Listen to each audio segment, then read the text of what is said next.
হঠাৎ বাসে উঠে বাপের বাড়ির দিকে রওনা দিছি। তো সেই কাঙ্ক্ষিত দিনটা কেন রওনা দিলাম, কেন হঠাৎ গেলাম, সব কিছুই আজকে দেখতে পাবেন।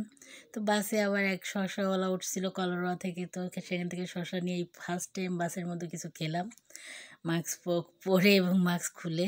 তো বাইরের দৃশ্যটাও ভালো লাগতেছিল। আসলে চলতি পথে বাসে বসে এমন দৃশ্য আরও পড়ন্ত বিকালে সন্ধ্যার আগ মুহূর্তে খুব ভালোই লাগতেছিল।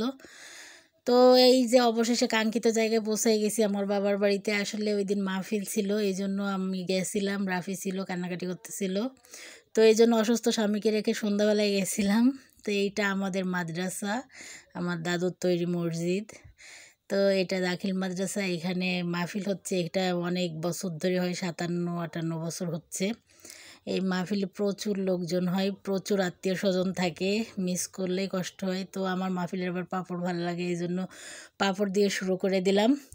তারপরে আবার একটু মাহফিলে ঘোরাঘুরি করতে গেলাম, মানে ময়দানে লোকজন আসার আগে একটু ভিডিও নিতে গেছিলাম। এইসব আমাদেরই এরিয়া, আমাদেরই এলাকা।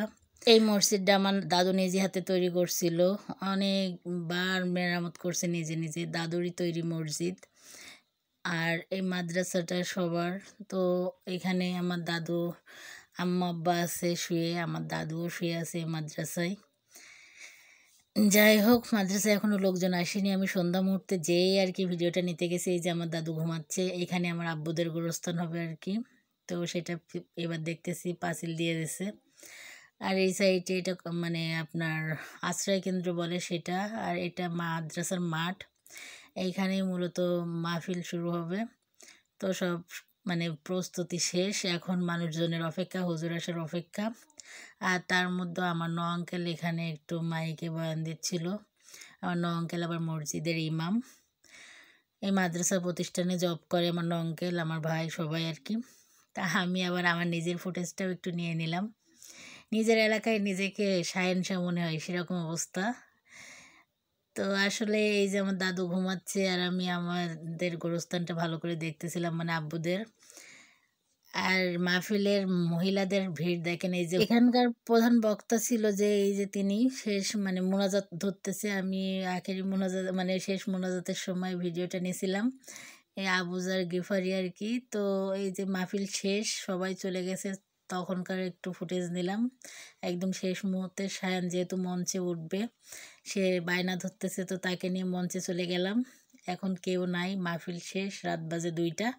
আমরা মঞ্চে উঠবো, আমরা মঞ্চে যাই একটু ভাব দিব, মানে সায়ানের কথা। তো সায়ানকে নিয়ে মঞ্চে নিয়ে উঠাই দিলাম। ও এখন একা একা কী করবে দেখতেছে চারিদিকে। আসলে ও সারাদিনই বলতেছিল নানু বাড়ি যাবো, নানুর সাথে মঞ্চে বসবো, তা ও সেই টাইমে যাইতে পারে না। রাত্রিবেলা বলতেছে আমি মঞ্চে উঠবই, এই জন্য আর কি সবাই চলে যাওয়ার পরে ওকে মঞ্চে উঠাই দিছি। ও মঞ্চের মাইকে যে এবার একটু মানে স্টাইল নিচ্ছে, ভাব নিচ্ছে। তো ওইটাই কিন্তু ছিল সেই আশ্রয় কেন্দ্র। আর এখন সায়ান নেমে যাচ্ছে, আর এই সেই আশ্রয় কেন্দ্র, এটা মাদ্রাসার সামনেই আর কি। এটা এই ভবনটা আমার কাছে দারুণ লাগে। আমরা ঘুরতে যাই ওখানে, মানে আমাদের বাসার সাথেই আর কি, এগুলো বাসার সামনে। তা আমাদের মাহফিল শেষ, লোকজন চলে গেছে, রাতও অনেক বেশি, রাত 2টা তো আর কম সময় না। তা আমরা এখন মা ছেলে টুকটুক করে আগাচ্ছে, আর আম্মু কিন্তু গেটে দাঁড়ায় আছে আমাদের জন্য, আম্মু আরও বোনেরা। তো আমরা সবাই দ্রুত আগায় যাচ্ছি। এই ছিল আজকের ভিডিও। ভালো থাকবেন, সুস্থ থাকবেন, আল্লাহ হাফেজ।